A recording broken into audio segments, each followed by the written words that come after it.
ஒரு முடிவு உங்களையும் மாற்றும், இந்த உலகத்தையும் மாற்றும். இது சாத்தியமா? கண்டிப்பாக சாத்தியம். ஒரு முடிவு எப்படி மாற்றும்? நீங்க நினைச்சு பாருங்க. காந்திஜி அவர்கள் தென்னாப்பிரிக்காவிலிருந்து இந்தியா வரணும்னு முடிவெடுக்கலைன்னா என்ன நடந்தது? நமக்கு இப்போ வரையும் சுதந்திரம் கிடைச்சிருக்கிறதுக்கு வாய்ப்பு இருக்கா இல்லையானே நமக்கு தெரியாது. ரைட் சகோதரர்கள், விமானம் கண்டுபிடிக்கக்கூடிய காலகட்டத்துல அதே விமானத்தை கண்டுபிடிக்கிறதுக்கு நிறைய பேர் முயற்சி செஞ்சாங்க. அப்போ அதுல ரொம்ப முக்கியமானவர் சாமுவேல்.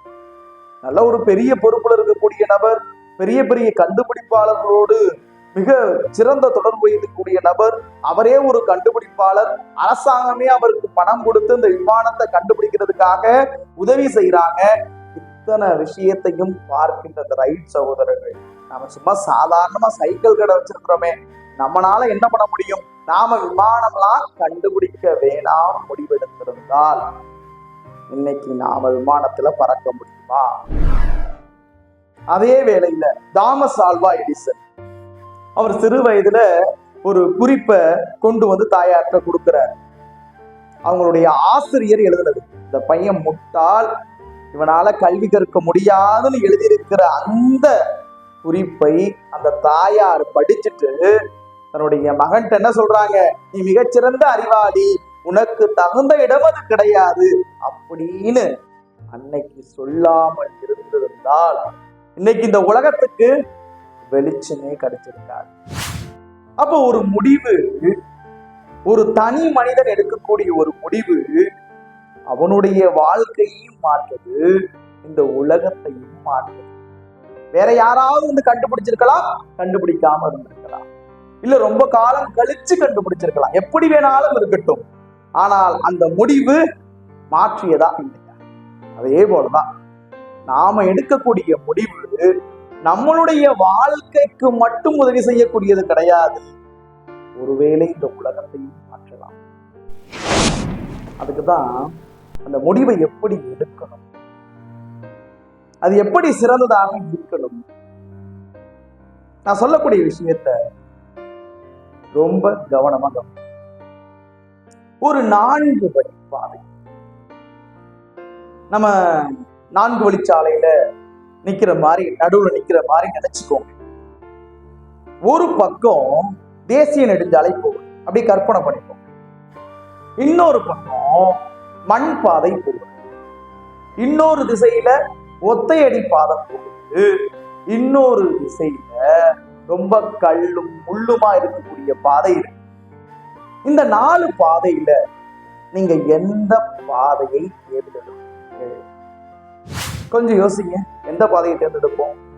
சில பேர் சொல்லலாம், தேசிய நெடுஞ்சாலையை தான் நான் தேர்ந்தெடுப்பேன், ஏன்னா அதுலதான் வேகமா போக முடியும். சில பேர் ஒத்தையடி பாதைன்னு சொல்லலாம், சில பேர் மண் பாதைன்னு சொல்லலாம். எந்த பாதையை வேண்டுமானாலும் தேர்ந்தெடுக்கலாம். ஆனா ஒரே ஒரு விஷயம் சிந்தனை செஞ்சீங்களா? பாதையை தேர்ந்தெடுப்பதற்கு முன்னால் ஊரை தேர்ந்தெடுக்க வேண்டும். இதுதான் நாம நிறைய பேர் செய்யக்கூடிய தவறு. எந்த இடத்துல முடிவெடுக்க தடுமாறுகிறோம், எந்த இடத்துல என்னால முடிவு எடுக்க முடியலன்னா, நான் எப்பொழுதுமே பாதையை தேர்ந்தெடுத்துட்டு நான் முடிவெடுத்தா எப்படி முடிவெடுக்க முடியும்? அந்த முடிவு தவறா போவதற்கு உண்டான வாய்ப்பு தான் நிறைய இருக்கு. நான் ஊரை தேர்ந்தெடுத்துட்டு தான் பாதையை தேர்ந்தெடுக்கணும். நான் கன்னியாகுமரி போகணும்னு ஊரை தேர்ந்தெடுத்தாதான் அந்த பாதை கல்லு முள்ளுமா இருக்கட்டும், ஒத்தேடிய பாதையா இருக்கட்டும், இல்ல தேசிய நெடுஞ்சாலையா இருக்கட்டும், அதுல போறேன்.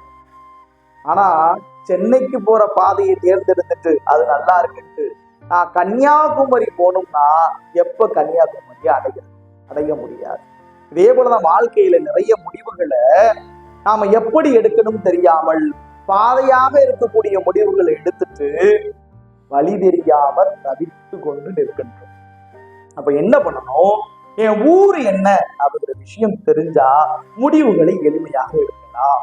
ஒரு தனி மனிதரா நீங்க எந்த திசையில பயணம் பண்ணணும், எந்த ஊரை நோக்கி பயணம் பண்ணணும் அப்படிங்கிற மாதிரி ஒரு இலக்குகளை தேர்ந்தெடுங்கள். இலக்கை பத்தி ஒரு சில வீடியோக்கள் நம்மளுடைய யூடியூப் சேனல்லையே இருக்கு, அதையெல்லாம் பாருங்க. இலக்கை எப்படி தேர்ந்தெடுக்கணும் அப்படிங்கிற குறிப்புகள்லாம் கொடுத்துருக்கோம், அதை பாருங்க.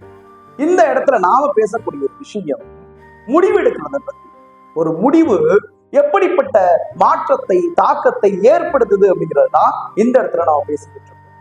இன்னும் இதை பத்தி நிறைய தெரிஞ்சுக்கணும்னா முடிவு அந்த அளவுக்கு வலிமையானதா? கண்டிப்பா வலிமையானது. அதான் சொன்னேன்ல, நம்மளையும் மாற்றும், இந்த உலகத்தையும் மாற்றும். அதை ஆய்வுபூர்வமா நிரூபிக்க முடியுமா? எக்ஸாக்டா நிரூபிக்க. டாமினோ எஃபெக்ட் அப்படின்னு ஒரு எஃபெக்ட். அது என்ன டாமினோ எஃபெக்ட்? சின்ன வயசுல சீட்டு கட்டெல்லாம் எடுத்து வரிசையா அடுக்கி வச்சு சுண்டி விடுவோம். அப்படியே கட கட கட கட கடன்னு போயிட்டு தொடர்ச்சியா வேணும் இல்லையா? இல்லைன்னா இந்த விஷயத்தை ஞாபகப்படுத்தி பாருங்க. நம்ம இந்த சிகரெட் அட்டையெல்லாம் சின்ன வயசுல என்ன பண்ணுவோம்? அப்படியே மடிச்சு மடிச்சு வரிசையா நிக்க வச்சு ஒரு சிகரெட் அட்டையை தட்டி விடுவோம், அது வரிசையா விழுவும். அந்த விஷயம் தான் டாமினோ எஃபெக்ட். இன்னும் இப்போ உள்ளவங்களுக்கு சொல்ல போனோம்னா, மொபைல் போனை அப்படியே வரிசையா அடுக்கி வச்சு, இல்ல செங்கக்கல்ல வரிசையா அடுக்கி வச்சு ஒரு செங்கலை தட்டி விடுவாங்க, இல்ல ஒரு மொபைல் போனை தட்டி விடுவாங்க. அப்படியே ஆயிரக்கணக்கான மொபைல் போன் விழுவும் இல்லையா? இதெல்லாம் நிறைய நம்ம வீடியோஸ் பார்த்துருக்கோம். இந்த எஃபெக்டுக்கு பேர் தான் டாமினோ எஃபெக்ட். உன்னை தள்ளி விட்டா அடுத்தடுத்து தொடர்ச்சியாக நிகழ்ந்து கொண்டே இருக்கிறது. இந்த டாமினோ எஃபெக்ட பத்தி 1983 லான் ஒயிட் ஹெட் அப்படிங்கிறவரு ஒரு கட்டுரையை எழுதுறாரு. அந்த கட்டுரையை என்ன எழுதியிருக்கிறாரு? ஒரு டாமினோ தொடர்ச்சியாக அடுத்தடுத்த டாமினோவை சாய்க்கக்கூடிய ஆற்றல் இருக்கு. ஆனா அதே வேளையில ஒரு டாமினோவால அதை விட 50% பெரிய டாமினோவையும் என்ன பண்ண முடியும்? சாய்க்க முடியும் அப்படின்னு அந்த கட்டுரையில நிறைய விவரமா எழுதுறாரு. இத 2001 சான் பிரான்சிஸ்கோ செய்காட்சியகத்தை சேர்ந்த ஒரு இயற்பியலாளர் மீண்டும் உருவாக்குறார். என்ன பண்றாரு? அவர் கட்டுரையில என்ன எழுதியிருக்கிறாரோ அதை மீண்டும் உருவாக்கி நாம நிரூபிக்கணும் அப்படின்னு செய்முறையாக செய்யறார். இத ஒரு பிளைவுட்டால டாமினோவை உருவாக்கி முதல் டாமினோ 2 அங்குலத்துல உருவாக்குறாரு. 2வது டாமினோ அதை விட 50% பெரிய டாமினோவா உருவாக்குறாரு. இப்படியே ஒவ்வொரு டாமினோவும் அதுக்கு முன்னாடி உள்ள டாமினோவை விட 50% பெரிதாக. இப்ப 8வது டாமினோ எவ்வளவு உயரத்துல இருக்கு? 3 அடி உயரத்துல இருக்கு. இப்ப இந்த 2 அங்குல டாமினோவை லைட்டா தள்ளி விட்ட உடனே இது அடுத்தடுத்த டாமினோக்களை விழ வைக்கிறது. இப்ப இந்த 8வது டாமினோ என்ன ஆகுது? பெரிய சத்தத்தோட விழுகுது. இப்ப கொஞ்சம் கற்பனை செஞ்சு பாருங்க. இந்த 8 டாமினோ வரைக்கும் தான் அந்த இடத்துல வைக்க முடிஞ்சது. இதுவே கற்பனையால அந்த 9வது டாமினோ எந்த உயரத்துல இருக்கும் அப்படின்னு நினைச்சு பார்த்தோம்னா, அவர் என்ன விவரிக்கிறாரு? 18வது டாமினோ பைசா கோபுரம், பைசா சாய் கோபுரம் இருக்குல்ல, அதனுடைய உயரத்திற்கு இருக்கும். 23வது டாமினோ ஈஃபில் டவர் உயரத்திற்கு இருக்கும். 31வது டாமினோ எவரெஸ்ட் சிகரத்தை விட 3000 அடி உயரமாக இருக்கும். 57வது டாமினோ பூமியிலிருந்து நிலவு உயரத்திற்கு இருக்கும். இதை எப்படி கற்பனை செய்ய முடியுதா? கற்பனைக்கு அப்பாற்பட்டதா இருக்கு. இதுல ரொம்ப முக்கியமான விஷயம் என்ன தெரியுமா? இந்த முதல் 2 அங்குல டாமினோவை தள்ளி விட்டோம்னா அடுத்தடுத்த டாமினோக்கள் விழுந்து 57வது டாமினோ எவ்வளவு உயரம்? நிலவு உயரத்திற்கு இருக்கக்கூடிய டாமினோவை இது தள்ளி. இதுக்கு முதல் காரணம் இது, அந்த 2 அங்குல டாமினோ. இது மாதிரிதாங்க நம்ம வாழ்க்கையில எடுக்கக்கூடிய ஒரு முடிவு இது மாதிரி பெரிய டாமினோவை, பெரிய விஷயங்களை சாய்க்கக்கூடிய பலம் படைத்தது. இததான் நிறைய வெற்றியாளர்கள் பயன்படுத்துறாங்க. இப்ப நாம எடுக்கக்கூடிய முடிவு எவ்வளவு சிறப்பாக எடுக்க வேண்டிய கட்டாயத்துல இருக்கிறோம். ஏன்னா அது நம்ம மட்டும் பாதிக்காது, நம்மளை சுற்றி உள்ளவர்களையும் நாம எடுக்கக்கூடிய முடிவு பாதிக்கும்.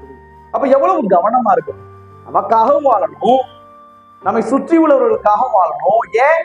எல்லாமே இணைக்கப்பட்டிருக்கிறது. ஒவ்வொருத்தருடைய முடிவு, ஒவ்வொருத்தருடைய வாழ்க்கை முறைகள் இன்னொருவருடைய வாழ்க்கையின் துவக்கத்திற்கும் அழிவிற்குமே காரணமாக. இததான் நாம உங்கள்கிட்ட இன்னைக்கு பகிர்ந்துக்கணும்னு நினைச்ச விஷயம். அப்ப நீங்க எடுக்கக்கூடிய முடிவுல கவனமா எடுங்க, முடிவுகளை கவனமா எடுங்க, திசையை கண்டறியுங்க.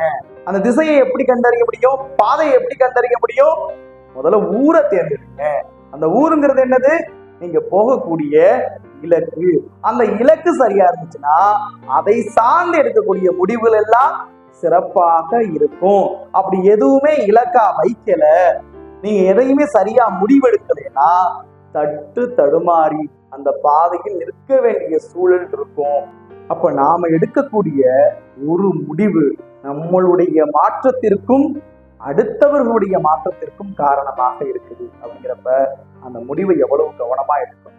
இதுக்கு நிறைய முறைகள் உங்களுக்கும் தெரியும். அதை பத்தி தேவை அப்படின்னா சொல்லுங்க, நான் மறுபடியும் சில வீடியோக்கள் அதை பத்தி போடுறேன். PMI மெத்தட் அப்படின்னு சொல்லுவாங்க, பிளஸ் மைனஸ் இன்ட்ரெஸ்ட் அப்படிங்கிற ஒரு மெத்தட் இருக்கு. இதை வச்சு நாம சில முடிவுகளை சரியாக எடுக்க முடியும். அடுத்து என்னது? SWOT analysis. இது எல்லாத்துக்குமே தெரிஞ்சதுதான், நீங்க சர்ச் பண்ணீங்களாவே கிடைக்கும் SWOT அனாலிசிஸ். இப்போ இந்த SWOT அனாலிசிஸ்ல என்னுடைய ஸ்ட்ரென்த் என்ன, வீக்னஸ் என்ன, அதே மாதிரி எனக்கு வந்து ஆப்பர்ச்சுனிட்டி என்ன இருக்கு, த்ரெட்டனிங் என்ன இருக்கு, இப்படி நான் SWOT அனாலிசிஸ் செஞ்சு நான் என்ன பண்ணலாம், சில முடிவுகளை எடுக்கலாம். அப்படி நிறைய மெத்தட்ஸ் இருக்கு.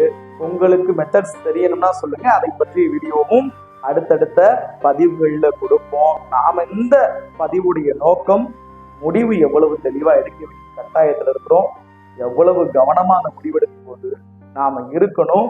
ஒரு முடிவை தெளிவா எடுக்கணும் அப்படின்னா அதற்கு இலக்குன்னு ஒரு விஷயம் இருந்தா நம்மளுடைய முடிவு ஏறத்தாழ தெளிவாக இருக்கும். இல்லைன்னா கூட மறுபடி அந்த பாதையில நம்ம அந்த இலக்கு நோக்கி செல்லும் பொழுது நம்ம என்ன பண்ணலாம், அதை அப்டேட் பண்ணிக்கலாம். ஆனா இலக்கு எதுனே தெரியாம போகும்போது அப்டேட் பண்ண முடியாது. அது மட்டும் இல்ல, நாம எடுக்கக்கூடிய ஒரு முடிவு நமக்கும் நம்மளை சுற்றி உள்ளவர்களுக்கும் மாற்றத்திற்கு காரணமா இருக்கு அப்படிங்கிறத இந்த வீடியோ பதிவுல தெரிஞ்சுக்கிட்டோம். மீண்டும் அடுத்த வீடியோ பதிவுல சந்திக்கும் வரை உங்களிடமிருந்து விடைபெறுகிறேன். நான் Zakir, speaker, inspirational catalyst and HR trainer.